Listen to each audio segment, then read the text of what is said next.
Hi, I'm Dempsey Pawat, and this week I'm reviewing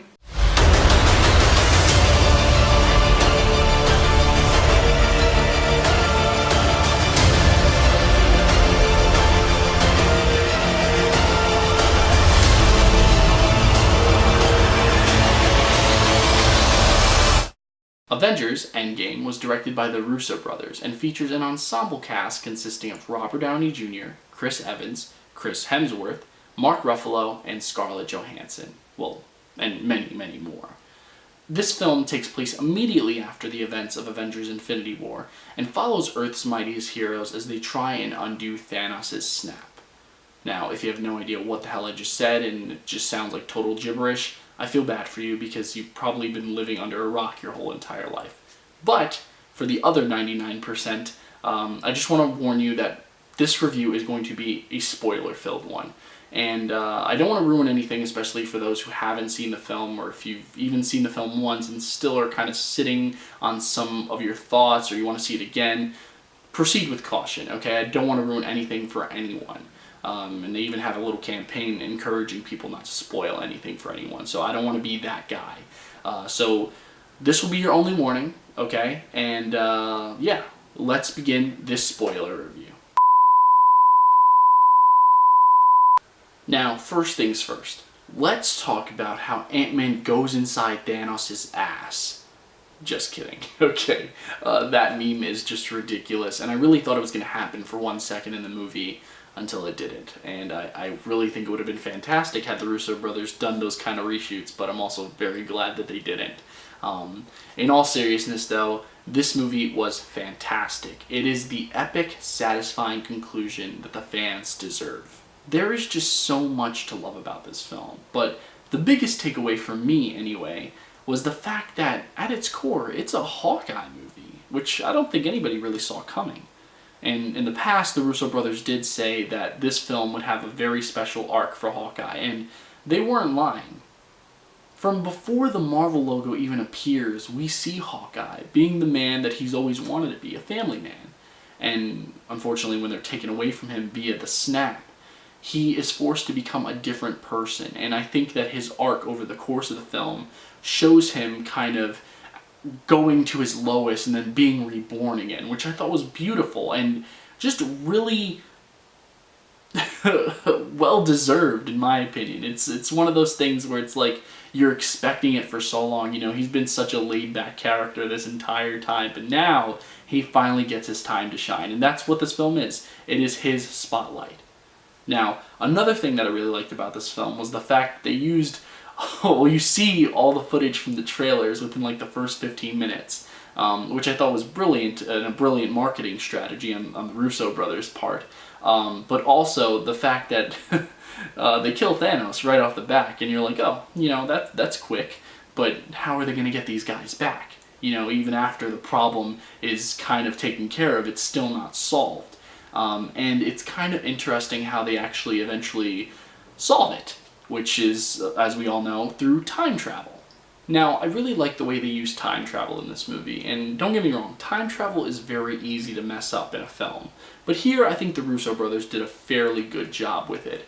And I like the way they use it as a device to kind of give closure to our bigger characters. Iron Man, Captain America, Thor. They really help tie up some loose ends that our characters, or that we thought our characters would never get. But the most important takeaway for me with the time travel is the fact that it provided a lot of the humor throughout the film. I like the fact that it shed a lot of light on some of the moments that we haven't seen in some of the films that have happened prior to this, or some of the events that have happened prior to this, particularly the Battle of New York. Everything that pretty much happens after Loki is taken into custody is just fantastic. You know, the fight between Captain America and Captain America's ass. Okay, I'm done talking about ass for the rest of the video. But yeah, I really liked all the humor that it really brought. And like I said, I just think it was very cleverly used by the Russos. It was a very good device, and it worked, surprisingly. It really did work. And also, something that I thought was hysterical in the film was the fact that they chose to keep Thor fat for the entire film. Something that I wasn't expecting. It's something that made a lot of sense, especially because we don't really see him too much in the trailer, and we know why now. But the fact that they were so consistent with it, the fact that they kept him looking like the Big Lebowski throughout the whole thing, was just honestly my favorite part of the film. As funny as this film was, though, it did have some sadder moments, which is to be expected after all, especially when you have so many characters. You're bound to lose some along the way. But one of the more sadder moments is the loss of Black Widow, which I honestly totally predicted. Not for the reasons you might expect, though, just because when Disney announced her prequel way back when, I figured that if they weren't going to be moving forward with her character, that she probably wouldn't make it past Endgame. And yeah, they totally Han Solo'd her. But, another really sad moment in the movie, and probably even more sadder than anything, most sad, is the loss of Tony Stark. Robert Downey Jr.'s Iron Man has been integral to the entire franchise because it kicked it off. Without Iron Man, you wouldn't have any Avengers films. That is a fact. And I think watching him die is just so painful for the fans of the movies because it's almost like a piece of the franchise is going away forever. I mean, it is. But even he says it himself in the film, part of a hero's journey is the end. And, as sad as that is, it's true, but it's also kind of optimistic because while his journey's ending, there are plenty of other heroes' journeys that are just beginning, some of which we haven't even seen the start of yet. And another kind of loss that we get in the film is that of Captain America. While he doesn't die, he kind of retires and passes the mantle along to Sam. But still, once again, he's not going away forever. Even though he is, he's not, because, he will live on in some way, shape, or form. And that's kind of what I feel about Iron Man. While he is physically no longer going to be with us in the MCU, his sacrifice will inspire generations to come, as well as Black Widow's too. Look, I cannot emphasize just how much I love this film enough. I mean, that entire battle sequence in the third act was everything that I'd always hoped it would be. Everything that I've always really wanted in a film. I really loved it that much. But as much as I would love to sit here and say that this film was perfect, I can't. And that's because I had one problem with it. Just one, I promise. And that is the fact that it's kind of complicated at times. Literally. And it is more in regards to the time travel aspect. Now, I know I said it before that the Russo brothers nailed time travel. I think they did. I think, for the most part, they definitely got the basics down packed. But some of the science behind it and some of the rules that are established over the course of the film just felt kind of uneven at times. And yeah, I found myself nodding my head a lot, but that was kind of just because I wanted the film to move along. But when I think about it, when I actually sit back and think about it, I'm not so sure that I understood what the hell was happening. And I really wish I could give some more, concrete specifics, but I can't because I'm not so sure I really understand. It really did confuse me a lot. And I'm pretty sure I will eventually get it, that is if it truly makes sense. Maybe the fourth or fifth time I watch the film, I know.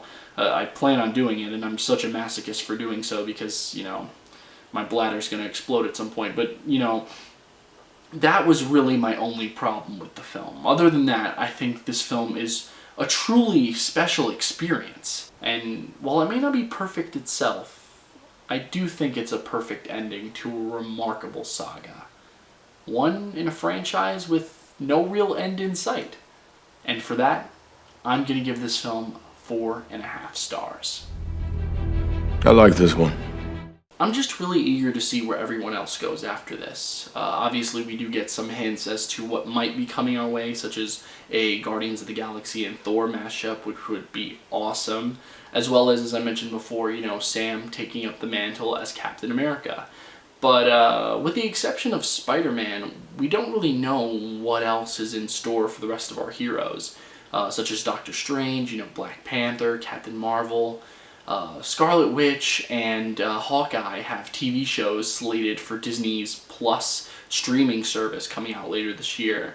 But I'm not even sure how that's going to work, especially, Scarlet Witch, because her show is supposed to be with Vision, who we know nothing about in this movie. Nothing's ever revealed about his fate and whether or not he's going to come back, and if he's going to come back, how he is going to be returning.